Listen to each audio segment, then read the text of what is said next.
അതിനെ കൂടെ ഒന്ന് കൊണ്ടുപോ സാറാമേ. പാവം ആ തിരുവനന്തപുരത്തേക്കുള്ള ട്രെയിനെങ്കിലും ഒന്ന് കാണിച്ചു കൊടുക്ക്.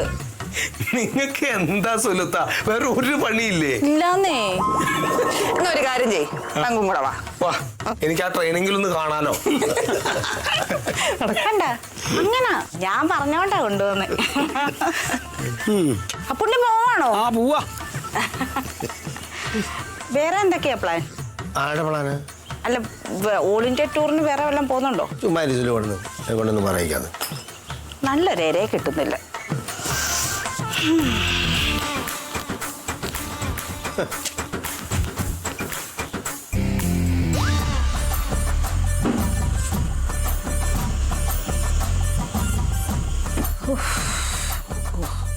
പോയി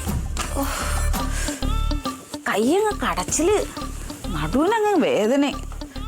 പണ്ടൊക്കെ ജയിലിൽ നിന്ന് വരുന്നവർക്കുണ്ടല്ലോ, നമ്മൾ ഗോതമ്പുണ്ട ഉണ്ടാക്കി കൊടുത്താൽ മതിയായിരുന്നു. അതാകുമ്പോ ഇത്രയും പാടൊന്നും ഇല്ലായിരുന്നു. അതായിരുന്നു അവർക്കൊന്ന് നൊസ്റ്റാൾജിയ. ഇപ്പഴേ ഈ ചപ്പാത്തിയൊക്കെ എന്തൊരു പാടാ ഈ ചപ്പാത്തി ഉണ്ടാക്കാൻ, മേനക്കേട്. എന്റെ ഉമ്മ ചപ്പാത്തി ഉണ്ടാക്കുന്ന അത്ര വലിയ കാര്യമൊന്നും അല്ലല്ലോ. ഉമ്മ ഒന്ന് ആലോചിച്ച് നോക്കേ, ജയിലിൽ പൊറോട്ട ആയിരുന്നെങ്കിലോ? പൊറോട്ടയ്ക്ക് അടിച്ചടിച്ച് നമ്മൾ മരിച്ചേനെ. ഹലോ, ആ പൊറോട്ടയാണെങ്കിൽ ഞാൻ അപ്പം മജീദിക്ക് ഇവിടെ കൊണ്ടുവന്നേനെ. എന്തിനാ? മജീദിക്ക് നന്നായിട്ട് പൊറോട്ട അടിക്കുന്നേ. കേട്ട മോളെ, നിന്റെ വാപ്പാനെ കൊണ്ട് അടുക്കള പണി അടിപ്പിക്കാ. ഉമ്മ അങ്ങനല്ല, ഞങ്ങള് തുല്യ ദമ്പതികളല്ലേ. തുല്യ ദമ്പതികളോ? അതായത് ഈ അടുക്കളയൊക്കെ ഷെയർ ചെയ്യുന്ന ദമ്പതികള്. മനസ്സിലായി. ഞാൻ എത്ര നേരം കൊണ്ട് ഇത് പരത്തുവാ? ഇനിയിപ്പോ നിങ്ങളൊന്ന് പരത്താവോ? അയ്യോ, എനിക്ക് പറ്റില്ല. വാവ എണീറ്റ് എനിക്ക് അപ്പം പോണം. എന്നാ പിന്നെ അപ്പച്ചി വരണ്ട. കണ്ട, നിങ്ങൾ 3 വീട്ടുകാരുണ്ടായിട്ടും വിരുന്നിന് വന്ന ഞാൻ തന്നെ ചപ്പാത്തി ഉണ്ടാക്കണം. ചപ്പാത്തി ആയത് എന്റെ ഭാഗ്യം. പൊറോട്ട ആയിരുന്നെങ്കിൽ പൊറോട്ട അടിച്ചടിച്ചടി എന്റെ നടു ഒടിഞ്ഞേന്. എന്താണ് എല്ലാരും കൂടെ പൊറോട്ടയെ കുറിച്ച് കൂലങ്കഷമായ ഒരു ചർച്ച? പൊറോട്ടയെ കുറിച്ചല്ലേ രാധേച്ചി? അല്ല, അതെ, നാളെ പിന്നെ കുഞ്ഞമ്മയ്ക്ക് പൊറോട്ട ഉണ്ടാക്കിയാലോ എന്ന് ഇങ്ങനെ ആലോചിക്കായിരുന്നു. ഓ, അത് ശരി. അപ്പോഴേ ഷാഹിന, നിങ്ങളുടെ നേതാവ് എല്ലാരും ഒറ്റക്കിട്ടിട്ട് അങ്ങ് പോയല്ലേ? അയ്യോ, ഞങ്ങളുടെ നേതാവല്ലേ ഇരിക്കണേ അപ്പച്ചി. അയ്യോ, ഞാനാരുടെ നേതാവല്ലേ? നേതാക്കന്മാരൊക്കെ ഇവിടെ വേറെ ഉണ്ട്. ഞാൻ അപ്പച്ചീനെ കുറിച്ചല്ല പറഞ്ഞത്, സാറാമ്മ നേതാവ്. നിങ്ങൾ എല്ലാവരും ഇവിടെ ഒറ്റക്കിട്ടിട്ട് തിരുവനന്തപുരത്തേക്ക് വണ്ടിയല്ലേ? അയ്യോ, അമ്മായി ഞങ്ങൾ എങ്ങനെ ഒറ്റക്കിട്ടിട്ട് പോയതൊന്നുമല്ല. പാർട്ടിയുടെ ഒരു ആവശ്യത്തിന് വേണ്ടി തിരുവനന്തപുരത്ത് പോയതാ. തോറ്റ് തുന്നം പാടി നാണം കെടുന്നവരൊക്കെ അങ്ങനെ പല കാരണങ്ങളും പറയും. തറവാട്ടിൽ നിന്ന് ഇറങ്ങി പോകുമ്പോ എന്റെ മുഖത്ത് നോക്കാൻ ചമ്മല. അതുകൊണ്ടാ നേരത്തെ അങ്ങ് ഇറങ്ങി പോയത്. അതേ, രാധാലക്ഷ്മിക്ക് സാറാമ്മയെ കുറിച്ച് ശരിക്കും അറിയാൻ പാടില്ലാത്തതുകൊണ്ടാ. രാധാലക്ഷ്മിക്ക് സാറാമ്മയെ കുറിച്ച് നല്ലപോലെ അറിയാം. അപ്പൊ ഞങ്ങളെ പറ്റിയും പറഞ്ഞിട്ടുണ്ടാവോ? എല്ലാരെ കുറിച്ചും പറഞ്ഞു തന്നിട്ടുണ്ട്. എന്നെ കുറിച്ച് സീതേച്ചി പറഞ്ഞിട്ടുണ്ടാവോ? എന്നെ കുറിച്ച് പറഞ്ഞ എല്ലാം നല്ല കാര്യങ്ങളായിരിക്കും, അല്ലാതൊന്നും സീതേച്ചിക്ക് പറയാനില്ല. എല്ലാരെ കുറിച്ചും പറഞ്ഞിട്ടുണ്ടോ? എല്ലാരെ കുറിച്ചും പറഞ്ഞിട്ടുണ്ടെന്നല്ലേ ഞാൻ പറഞ്ഞത്. ജാനകിയെ കുറിച്ച് പറഞ്ഞിട്ടുണ്ടോ? ജാനകിയെ കുറിച്ച് പറഞ്ഞിട്ടുണ്ടോ? ജാനകി അതാരാ? അയ്യോ, ജാനകി അറിയില്ലേ? ജാനകിയെ കുറിച്ച് പറഞ്ഞില്ലേ? കുമാരിക്ക് ജാനകി അറിയില്ലേ? ഷാനിക്ക് നിനക്ക് പിന്നെ അറിയാലോ. അപ്പച്ചക്ക് ജാനകി അറിയില്ലേ? എനിക്കറിയത്തില്ലേ? ഞങ്ങൾക്ക് എല്ലാവർക്കും ജാനകി അറിയാ. ജാനകിയെ കുറിച്ച് ഒന്നും പറഞ്ഞില്ലേ? ജാനകി ആരാ ഈ ജാനകി? അയ്യേ, അറിയില്ലെന്ന് ജാനകി ആരാന്ന്. സീതേച്ചിക്കാണെങ്കിൽ ഏറ്റവും ഇഷ്ടം ജാനകിയായിരുന്നു. ജാനകിയുടെ കാര്യം എന്നും എന്നോട് ചോദിക്കുമായിരുന്നു. ജാനകിയെ കുറിച്ച് ഒന്നും അറിയത്തില്ലെങ്കിലേ രാധേച്ചിക്ക് ഞങ്ങളുടെ ഈ വീട്ടുകാരെ കുറിച്ച് ഒന്നും അറിയത്തില്ല. മര്യാദക്ക് പറഞ്ഞു, ആരാ ജാനകി? എനിക്കിപ്പോ സൗകര്യമില്ല, വേണേ പോയി ആശ്രമത്തിൽ പോയി ചോദിക്കും. രാധേ, ഞാനും നിന്റെ ചേച്ചി സീതാലക്ഷ്മിയും കൂടി സാറായെ ഓടിക്കാൻ ഒരുപാട് പ്രയത്നിച്ചതാ. പക്ഷെ അവസാനം ഓടിയതാരാ? സീതേച്ചി. അതെ, സീതയല്ല രാധ. അത് ഞങ്ങൾക്ക് അറിയാലോ. നിങ്ങളൊക്കെ അടിച്ചിറക്കി വിട്ടപ്പോഴേ ഒന്നും മിണ്ടാതെ എന്റെ പാവം ചേച്ചി ഇറങ്ങി തന്നു കാണും. അതുപോലെ ഞാൻ ചെയ്യത്തില്ല. രാധ മനസ്സിലൊന്ന് നടത്തണം എന്ന് വിചാരിച്ചാലേ അതിന്റെ അറ്റം കണ്ടേ മടങ്ങി വരുള്ളൂ. അറിയാ കുഞ്ഞമ്മേ, ഉത്തമേട്ടൻ കുഞ്ഞമ്മയെ പറ്റി വള്ളി തെറ്റാതെ എല്ലാം എന്നോട് പറഞ്ഞിട്ടുണ്ട്. ആ ബഹുമാനൊക്കെ ഉണ്ട്. ആണല്ലോ, ആ ബഹുമാനം നിനക്കുണ്ടെങ്കിലേ ദേ ഇവരോടും കൂടെ അതൊക്കെ ഒന്ന് പറഞ്ഞു കൊടുക്കുക. ഞാൻ പറഞ്ഞു കൊടുത്തോളാം. കുഞ്ഞമ്മ പൊക്കോ, ചപ്പാത്തി ആവുമ്പോ വിളിക്കാം. രാധേച്ചി നിക്ക്. ചപ്പാത്തിക്ക് എന്ത് കറിയാ വേണ്ടേ? ചിക്കൻ വേണോ, മട്ടൻ വേണോ, വെജ് കറി മതിയോ? അതൊന്നും പറയാതെ പോയേ. എന്തിനപ്പോ അതൊക്കെ ചോദിക്കാൻ പോണ്? പിന്നെ ചിക്കൻ കറി ഉണ്ടാക്കി വെക്കുമ്പോ അവർക്ക് മട്ടൻ കറി വേണമെന്ന് പറയുമ്പോ അപ്പൊ എനിക്ക് ഉണ്ടാക്കാനൊന്നും പറ്റത്തില്ല കേട്ടോ. ഞാൻ എന്ത് ചെയ്യാനാ ചേച്ചി? പിന്നെ അവര് വന്ന് ഈ ദേഷ്യപ്പെട്ടേന് അവൾ എന്ത് ചെയ്യണമെന്നാ? എന്റെ കുഞ്ഞൊന്നും അറിഞ്ഞിട്ടില്ല. ഉമ്മ വരുന്നതിനും മുന്നേരം എല്ലാം വന്ന് ദേഷ്യപ്പെടുക. എല്ലാവർക്കും ഞാൻ ചപ്പാത്തി ഉണ്ടാക്കി കൊടുക്കുകയും വേണം. മുറിഞ്ഞും പോയി.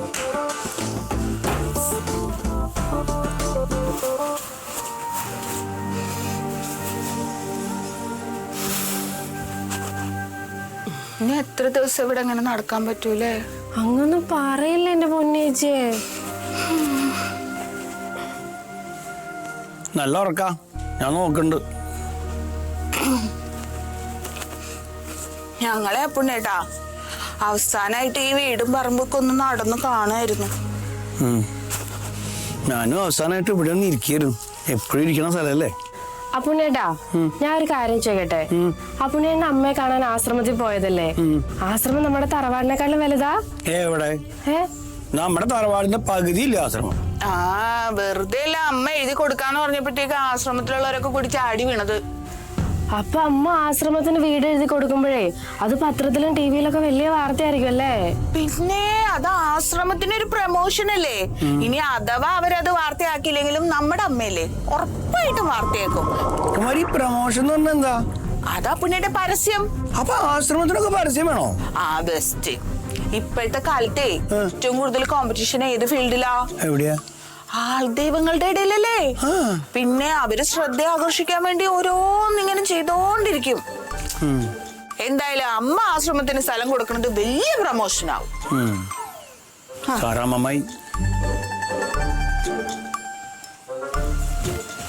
എന്താണ് എന്തെല്ലാവരും ഇവിടെ ഇരിക്കുന്നത്? ഇനി എത്ര ദിവസം ഇങ്ങനെ ഇരിക്കാൻ പറ്റുന്ന അറിയില്ലല്ലോ. എന്താ? ആശ്രമത്തിൽ നിന്ന് വന്ന് എഴുതി തന്നു പോയിട്ടുണ്ട്. എന്ത്? ഈ വീട്ടിൽ നിന്ന് ഇറങ്ങേണ്ട സമയം. എപ്പോ? ഇന്നലെ. അല്ലെങ്കിൽ അമ്മായി ഇതിനിപ്പോ തിരുവനന്തപുരത്തും കണ്ടു വന്നേ. അവിടെ തന്നെ നിന്നാ പോരായിരുന്നോ? അവിടുത്തെ ജോലി കഴിഞ്ഞാ പിന്നെ ഞാൻ തിരിച്ചിങ്ങോട്ട് തന്നെ വരണ്ട എന്റെ അപ്പുണ്ണി. അവിടെ എനിക്ക് വീടൊന്നും ഇല്ലല്ലോ. ഇവിടെ ഇല്ലല്ലോ വീടൊന്നും. ഉള്ള വീട് പോകാനും പോവല്ലേ. അപ്പുണ്ണേട്ടാ, അപ്പുണ്ണേട്ട എന്തിനാ അമ്മായിയോട് ഇങ്ങനൊക്കെ പറയുന്നേ?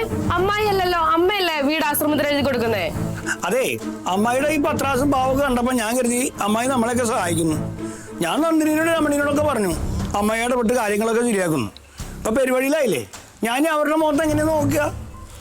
അല്ലെങ്കിൽ അങ്ങനെ പുണ്യേട്ടാ അഴകുള്ള ചക്കയിൽ ചോളി ഉണ്ടാവില്ല എന്ന് പറഞ്ഞു കേട്ടിട്ടില്ലേ? നേരാ. ആ വർത്താനം പറയല്ലേ കുമാരി. ഞാൻ ഓരോ ഐഡിയ ശരിയായിക്കൊണ്ട് വന്നപ്പോഴത്തേനും നമ്മുടെ കൂട്ടത്തിലുണ്ടായിരുന്ന ചിലര് തന്നെ അത് പൊളിച്ചടുക്കിക്കൊണ്ടിരിക്കുകയല്ലായിരുന്നോ? വീണ്ടും വീണ്ടും അതന്നെ പറഞ്ഞെന്നെ ഇങ്ങനെ വിഷമിപ്പിക്കല്ലേ. അതെനിക്കൊരു അബദ്ധം പറ്റിയതല്ലേ മാഡം? അല്ല അമ്മായി. അമ്മായി വേറൊരു ഐഡിയ ഉണ്ട്. ഈ വീട് ആശ്രമത്തിന് കൊടുക്കാൻ പറ്റില്ല എന്ന് പറഞ്ഞ് നമുക്ക് കോടതിയിൽ നിന്ന് ഒരു സ്റ്റേ മേടിച്ചാലോ? അതൊന്നും ശരിയാവത്തില്ല കുമാരി. അവരവരുടെ സ്വത്ത് അവരവർക്ക് ഇഷ്ടമുള്ളവർക്ക് കൊടുക്കാൻ പറ്റും. ഇതിപ്പോ നാത്തൂന്റെ പേരിലുള്ള സ്വത്ത് നാത്തൂന് ഇഷ്ടമുള്ളവർക്ക് കൊടുക്കാനേ കോടതി ആണെങ്കിലും പറയുള്ളൂ. അപ്പൊ തറവാട് പോകുന്നുള്ള കാര്യം 100% ഉറപ്പായില്ലേ?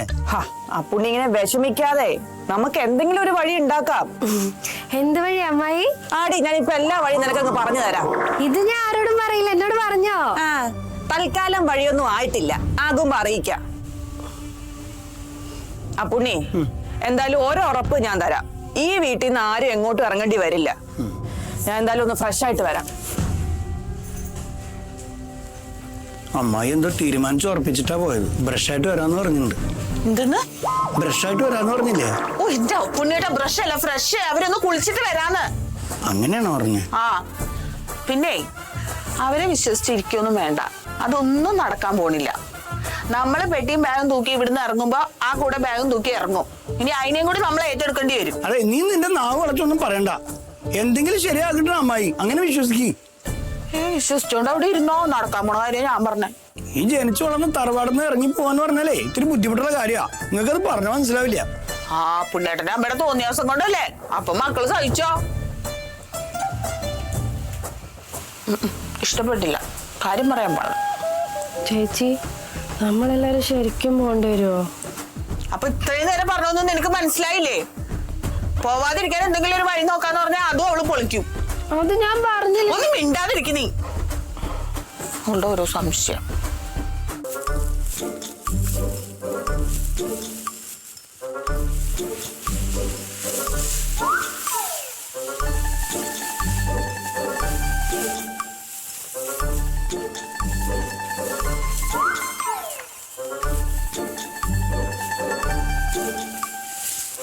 അതെ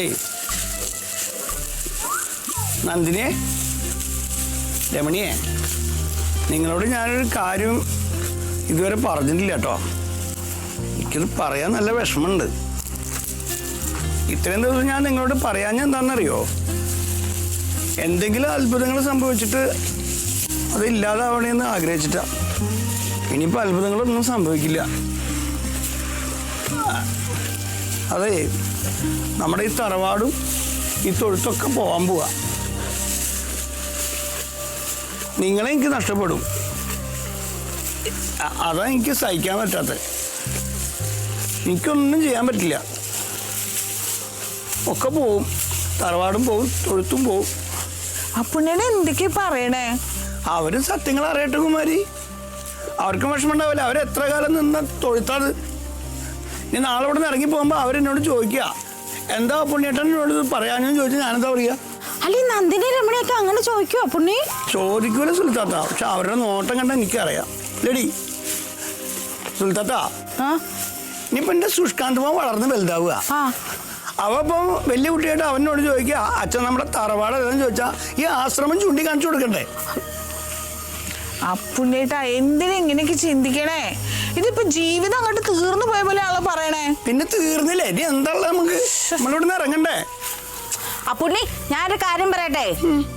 വേൾഡ് ട്രേഡ് സെന്റർ തകർന്നിട്ടേ അമേരിക്കക്കാര് ജീവിച്ചില്ലേ? ജപ്പാനിൽ വലിയൊരു ബോംബ് വന്ന് വീണിട്ട് ജപ്പാനിലുള്ളവർ ജീവിച്ചില്ലേ?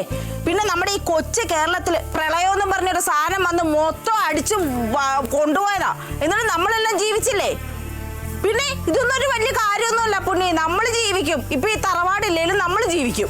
അതെ, സുൽത്താത്തൊക്കെ കഥ പറയാം. ഈ തറവാട്ടിൽ എൻ്റെ കുട്ടിക്കാലം മുതൽ ഞാൻ ഈ തറവാട്ടിലാ. അപ്പൊ എനിക്ക് അതിന്റെ സങ്കടം മനസ്സിലാവും. നിങ്ങൾക്ക് ആർക്കും അത് മനസ്സിലാവില്ല. അതാ അപ്പുണ്ണേട്ടാ, ഇങ്ങനെ ഇരുന്ന് വിഷമിക്കണ്ട. വന്നേ, വാ, എനിക്ക് ഞാൻ വന്നോളാം, നീ പോക്കോ. വാ പുണ്ണി, വന്നേ ഇങ്ങോട്ട് വാ. വാ, എന്നിട്ട് കിടന്നുറങ്ങിക്കോട്ടോ. നാളെ കാണാം. പോ. സങ്കടപ്പെട്ട അങ്ങ് ഇരുന്നോളൂ. അപ്പൊ ഇത്ര നേരം ഞാൻ പറഞ്ഞൊക്കെ നിനക്ക് മനസ്സിലായില്ലേ? എല്ലാം മനസ്സിലായി. ആ എടാ ഉത്തമ, ഇതങ്ങടെ അഴിച്ചേക്കിട്ടാ. ഇതാവശ്യമില്ല. സ്വാമിമാർക്ക് ഊഞ്ഞാല് വേണ്ടല്ലേ? എടാ, സ്വാമിമാര് യോഗാസനത്തിൽ നിലത്തിലല്ലേ ഇരിക്കണത്. അവർക്ക് ഇത് ആവശ്യമില്ല. ആ, ഇതങ്ങോട്ട് ഒരു കളഞ്ഞേക്കാം. പിന്നെ നമുക്ക് ആ കിണർ പൊളിക്കണ്ടല്ലേ, മൂടിയാ പോരെ? എടാ, അത് നല്ല വെള്ളല്ലേ. അല്ല, സ്വാമിമാർക്ക് കുളമല്ലേ വേണ്ടത്? അവർക്ക് കുളമാണ് വേണ്ടെങ്കിലും കുടിക്കാനുള്ള വെള്ളം കിണറ്റിന്നല്ലേ കിട്ടുക. ആ, ഇപ്പൊ കുഞ്ഞു പറഞ്ഞാൽ നന്നായില്ലേ, മൊത്തത്തിൽ കുളായാന്.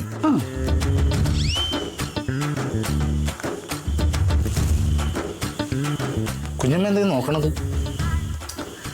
അല്ലടാ, ഈ ഫോട്ടോസ് ഒക്കെ നോക്കിയടാ. ഇത് രസമല്ലേ? എനിക്ക് ഭയങ്കര ഇഷ്ടമായി ഈ ഫോട്ടോസ്. ആ, രസം. കുഞ്ഞമ്മക്ക് ഇഷ്ടായില്ലേ? എന്നാ എനിക്കും ഇഷ്ടായില്ല. ഞാൻ കുഞ്ഞമ്മയുടെ കൂടെ. എന്ത് ബോറല്ലേ? അല്ല പിന്നെ കുറെ ഫോട്ടോസ് ഉണ്ടെന്നും പറഞ്ഞ് ഒക്കെ കൊണ്ട് മതിലുകൊണ്ട് ഒട്ടിച്ചു വെച്ചിരിക്കുക. അല്ല, ഒരു മര്യാദ വേണ്ടേ? ആ, ഞാനും അത് ആലോചിക്കണമെന്നേ. എന്താണ്ട് സ്റ്റുഡിയോ പോലെ ഇത്ര ഉണ്ടാവൂല. അതെ, ഇവന്റെയൊക്കെ നിപ്പ് കണ്ടാലേ ദേ ഒരുത്തന്റെ നിപ്പല്ലേ, മമ്മൂട്ടിയാന്ന് അവന്റെ വിചാരം. അത് കണ്ടില്ലേ, പൃഥ്വിരാജ്. ഇതൊന്നും അല്ല, ചിരിച്ച് ചാവാൻ പോണ വേറൊരു ഫോട്ടോ ഉണ്ട്. അങ്ങ് അറ്റത്തൊരാൾ തോർത്തുണ്ട്, അമരത്തിൽ അശോകൻ നിൽക്കണ പോലെ. പിള്ളേര് വഴിതെറ്റാതിരിക്കണ എന്താ? തന്തേനെ നോക്കിയേ, ഒടുവിൽ ഉണ്ണികൃഷ്ണൻ. ഇടയ്ക്കേം കൂടെ ഉള്ളു. ആ പുള്ളി കേൾക്കണ്ട ഇവിടെ എവിടെയെങ്കിലും ഉണ്ടോ? ഇല്ല, എന്തൊരു തോൽവിയല്ലേ? സത്യം. അതെ, നീ ഒരു കാര്യം ചെയ്യേ, ഇതെല്ലാം ഇവിടെ നിന്ന് ക്ലീൻ ചെയ്യേ. കാരണം എന്താ വെച്ചാൽ ആ ആശ്രമത്തിന്റെ സന്യാസിമാര് വരുമ്പോ ഇവിടെ ഒന്നും പാടില്ല, ശൂന്യമായിട്ട് കൊടുക്കണം. എല്ലാ ഫോട്ടോ ഞാൻ എടുത്ത് കളഞ്ഞു. പക്ഷെ വേറൊരു കാര്യമുണ്ട്, സീതേച്ചിയുടെ ഫോട്ടോസ് എടുക്കണ്ട. അത് നമുക്ക് ആശ്രമം അവർക്ക് കൈമാറി കൊടുക്കുന്ന ആ അവസാന നിമിഷം അത് മാറ്റിയാൽ മതി. അത് അവിടെ ഇരുന്നോട്ടെ. അപ്പൊ ബലരാമൻ അമ്മാവനെ ആ സമയത്ത് എടുത്താൽ മതി അല്ലേ? അങ്ങോരെയാണ് ആദ്യം മാറ്റേണ്ടത്. റബ്ബർ സ്റ്റാമ്പുകൾ എടുത്ത് ഞാൻ എറി. അതെ, എന്തുവാ രണ്ടുപേരും ഇവിടെ നിൽക്കുന്നേ? അല്ല ബലരാമേട്ട, നമ്മളെന്തായാലും ഈ തറവാട് ആശ്രമത്തിന് കൊടുക്കാൻ തീരുമാനിച്ചല്ലോ. അപ്പൊ പിന്നെ ഇവിടുത്തെ സാധനങ്ങളൊക്കെ എങ്ങനെ ഡംപ് ചെയ്യണം എന്നുള്ളത് ഞാൻ ഇവനെ ഒന്ന് പറഞ്ഞ് ഏർപ്പാടാക്കിക്കൊണ്ടിരിക്കും. അമ്മാവന് കാര്യം മനസ്സിലായില്ലേ? ഇല്ല, ഞാൻ പറഞ്ഞുതരാം. ഇപ്പൊ ഈ കാണുന്ന ഫോട്ടോയും ഇവിടെ ഇരിക്കുന്ന സാധനങ്ങളൊക്കെ എടുത്ത് പുറത്ത് കളയണമെന്നാ കുഞ്ഞമ്മ പറഞ്ഞത്. അതെ, നീ ഈ ഫോട്ടോ ഒക്കെ ഇടയ്ക്ക് മാറ്റാനുള്ള വല്ല പരിപാടി ഉണ്ടെങ്കിൽ അത് അടക്കി പെറുക്കി ഭദ്രമായിട്ട് വെക്കണം കേട്ടോ. എനിക്ക് കൊച്ചാലമൂട് കൊണ്ടുപോകാനുള്ളതാ. ഈ ഫോട്ടോയാ ഇതൊക്കെ എന്തിനാണ് കൊച്ചാലും വീട്ടിലേക്ക് കൊണ്ടുപോകുന്നത്? ഇവിടെ കൂട്ടിയിട്ട് കത്തിച്ച് കളാന്നേ. എന്നാ പിന്നെ ആദ്യം കത്തിക്കേണ്ടത് നിന്നെയാണ്. ഞാൻ ആ അപ്പച്ചീനെ ഓർത്തിട്ടാണ് ഞാൻ ഒന്നും ചെയ്യാതെ. ഞാൻ കുഞ്ഞമ്മേ അല്ല പങ്കു, എല്ലാ സാധനങ്ങളും കെട്ടിപ്പറിക്ക് കൊണ്ടുപോകുന്ന ഭയങ്കര ബുദ്ധിമുട്ടല്ലേ? കുറച്ച് സാധനം നമുക്ക് ലേലത്തിന് വല്ലതും വെച്ചാലോ? ഏത് ഈ ഫോട്ടോയാ? മുറ്റത്തിട്ട കാക്ക പോലും കൊത്തൂല. ഇതാണ് ലേലത്തിന് വെക്കാൻ പോണത്. ഹലോ ഹലോ ഹലോ, ഇതൊക്കെ ലേലത്തിന് കൊടുക്കണോ ദാനം കൊടുക്കണോ എന്നുള്ളത് ഞങ്ങൾ കുടുംബക്കാര് തീരുമാനിച്ചോളാം. അതിൽ നീ ഇടപെടാൻ നിൽക്കണം. പിന്നെ ഇതാരാ? ഇത് എന്റെ ഭാര്യയല്ലേ? നിങ്ങളുടെ ഭാര്യ അല്ലാണ്ട് കുടുംബമല്ലല്ലോ. അല്ല പിന്നെ അല്ലേ? പിന്നെ ആ ഉത്തമോ, എനിക്ക് നിന്നോടൊരു കാര്യം പറയാനുണ്ട്. എന്താ മാമ? എടാ, ഗോമണിയുടെ താഴെ ഇരിക്കുന്ന മുത്തച്ഛയുടെ വലിയ പടമുണ്ടല്ലോ, അത് മാത്രം അവിടെ നിന്ന് എടുത്ത് മാറ്റരുത്. അതവിടെ ഇരുന്നോട്ടടാ. അയ്യോ, അത് ഞാൻ തരില്ല. മുത്തച്ഛയുടെ ഫോട്ടോ എനിക്ക് വേണം. അത് ഞാൻ എടുക്കും. ഞാൻ നിനക്ക് മുത്തച്ഛയോട് അത്ര ഇഷ്ടമാണ്? പിന്നെ ഇഷ്ടം കൂടിയിട്ട് ഞാൻ മുത്തച്ഛയുടെ ഫോട്ടോ എക്സിബിഷൻകാർക്ക് വിറ്റ്. അവരെ 1500 പറഞ്ഞത്. ഞാൻ പറഞ്ഞത് തൃപ്പൂണിത്തുറ കോവിലകത്തെ തമ്പുരാട്ടിയാന്ന് പറഞ്ഞപ്പോഴേ 2500 രൂപ വന്ന്. 500 എന്തായാലും അമ്മാവനുള്ളതാണ്. മുത്തച്ഛയുടെ പടം വിറ്റ ചമന എനിക്ക് കമ്മീഷൻ തരാമെന്ന് ഇറങ്ങി പൊക്കോണോ എന്റെ കമ്പുമ്പിൽ നിന്ന്. കുറഞ്ഞു പോയിട്ടാണ് ദേഷ്യം. അതെ, ഇവിടെ കൂടുതൽ വർത്താനം പറഞ്ഞുകൊണ്ടിരിക്കാണ്ട് ഞാൻ പറഞ്ഞ കാര്യങ്ങളെല്ലാം ചെയ്യാൻ നോക്കും. അതൊക്കെ ഞാൻ ചെയ്തോളാം. ആ, ഞാൻ അകത്തെ റൂമുകളിൽ പോയൊന്ന് നോക്കട്ടെ, ഏതൊക്കെ പൊളിക്കണം ഏതൊക്കെ നിലനിർത്തണം എന്ന് നോക്കണല്ലോ. കുഞ്ഞമ്മൊരു കാര്യം ചെയ്യും, ഈ പൊളിക്കേണ്ട സ്ഥലത്ത് ഇൻഡു ഇട്ട് വെച്ചാൽ മതി. ഞാൻ പിക്കാസായിട്ട് പുറകെ വരാം. ഓക്കെ, ചെല്ലും. ഒന്നും കൂടെ പറഞ്ഞു. ഓ, പൊളിച്ചടക്കം ഞാനിന്ന്. എടാ ഉത്തമ, നീ ഒന്നേ കാര്യങ്ങളൊക്കെ ചെയ്യുമ്പോ വൃത്തിക്ക് ചെയ്യ. ആവശ്യമുള്ള സാധനങ്ങളൊന്നും നശിപ്പിക്കല്ലേ. അതെ, നിങ്ങൾ ഇവിടെ നിന്ന് കണകുണന്ന് പറയല്ലേ. കാരണം ഞാൻ ഒറ്റക്കുള്ള ഇതൊക്കെ ചെയ്യാനായിട്ട് ഒരു കൈ സഹായത്തിന് പോലും ആളില്ല. ഈ ഫോട്ടോ മുഴുവൻ എടുത്ത് മാറ്റണം, കിണർ മൂടണം. ആദ്യം പിന്നെ ഊഞ്ഞാലെ അഴിച്ചെടുക്കട്ടെ. നിങ്ങൾ പോയേ. അളിയാ, എല്ലാ കാര്യത്തിലും ഒരു കണ്ണ് വേണം കേട്ടോ.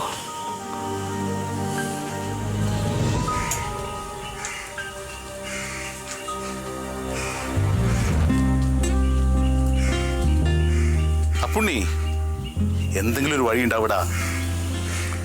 എന്ത് വഴിയാ മോളെ? ഒരു വഴിയില്ല. ഇപ്പൊ വഴിയാധാരായി. ഇതിപ്പോ എന്റെ വീടല്ലാന്ന് തോന്നുന്നു എനിക്ക്. കുഞ്ഞമ്മ ഇപ്പൊ വരണം. അമ്മ പറയും, കുഞ്ഞമ്മ അങ്ങോട്ട് നടപ്പിലാക്കും. തറവാട് എന്തായാലും പോവും. എനിക്കതല്ല സങ്കടം. എന്റെ നന്ദിനെയും രമണിനെയും ആശ്രമത്തിലേക്ക് കൊണ്ടുപോകുന്ന പറയണേ. അതെന്തിനാ അങ്ങനെ ഒരു തീരുമാനം എടുത്ത്? ഈ അമ്മക്കിത് എന്ത് പറ്റിയെന്നാ മനസ്സിലാവാത്ത. അക്കാര്യത്തിൽ അമ്മയ്ക്കൊരു അബദ്ധം പറ്റിയതാ. നന്ദിനിന്റെ രമണീന്റെ കൂടെ നിന്നെ കൂടി അങ്ങ് എഴുതി കൊടുത്താൽ മതിയായിരുന്നു. പക്ഷെ എന്ത് ചെയ്യാനാ, ബോധം വേണ്ടേ? ആഹാ, അല്ല ജമാൽ ഇവിടെ നിൽക്കാന്നോ? ആ, വല്ലാണ്ടാ.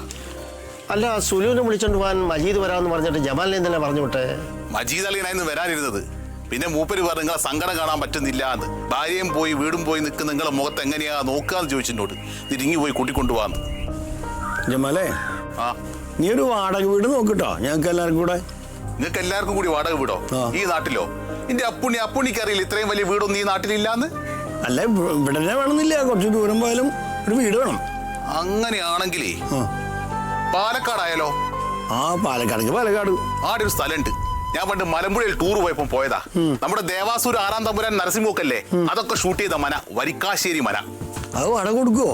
പിന്നെ ഞാൻ ചെന്നാരെ ആരോ താമസിക്കുന്നുണ്ട് അവിടെ. അല്ല, അവിടെ തൊഴുത്തൊക്കെയുണ്ടോ? എന്റെ അപ്പുണ്ണിയെ വിശാലമായ സ്ഥലല്ലേ, എത്ര തൊഴുത്ത് വേണേം പണിയാ. കുളിക്കാൻ കുളം വരെ ഉണ്ട്.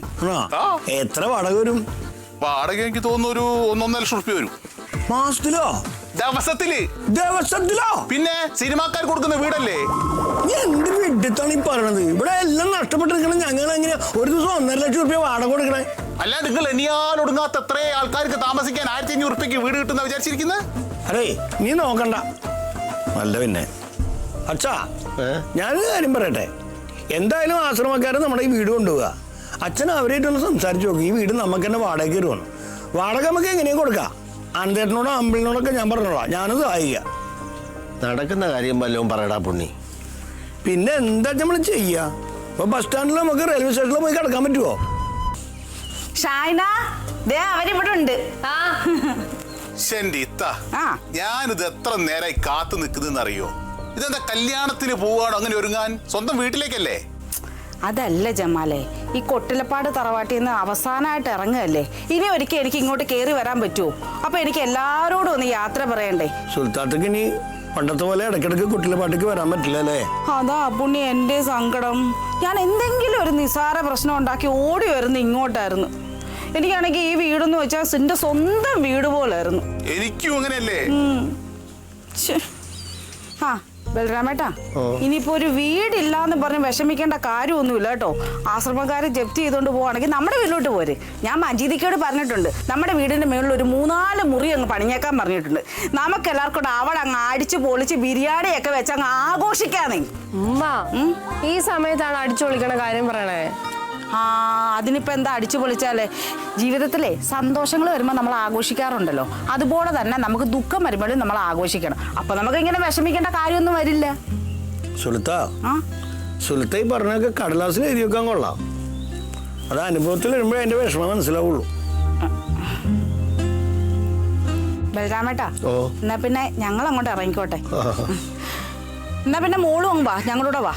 ഞാനെങ്ങോട്ട് വരാൻ? നമ്മുടെ വീട്ടിലേക്ക്. ഇവരൊക്കെ വരുമ്പോഴത്തേക്ക് നമുക്ക് അവിടെ എല്ലാം റെഡിയാക്കി വെക്കണ്ടേ? ഞാനൊന്നും വരുന്നില്ല. പിന്നെ ആശ്രമക്കാരൻ നിന്നെ കൂടെ ജപ്തി ചെയ്തോണ്ട് പോട്ടെന്നോ?